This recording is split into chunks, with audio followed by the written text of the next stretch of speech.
This is the Lone Crater YouTube. We hope this video helps. In this video, I will explain how to fix Roblox not reaching servers.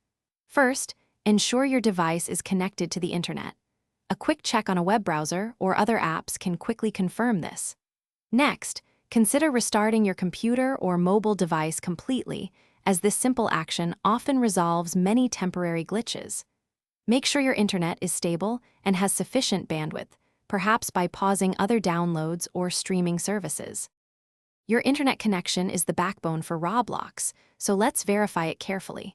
Try restarting your Wi-Fi router and modem by unplugging them for about 30 seconds, then plugging them back in. Wait a few minutes for them to fully power up and reconnect. For desktop computers, using an Ethernet cable can provide a much more stable connection than Wi-Fi. This direct link often prevents intermittent signal drops and improves overall reliability. Sometimes, managing your system's cache and ensuring correct settings can also help.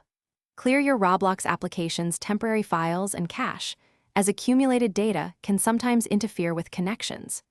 Double-check that your computer's date and time settings are automatically synchronized. Incorrect system time can disrupt secure server communication. If all else fails, a complete reinstallation of Roblox can resolve corrupted installation files or configuration issues, giving you a fresh start. Thanks for watching. Consider subscribing if we helped you.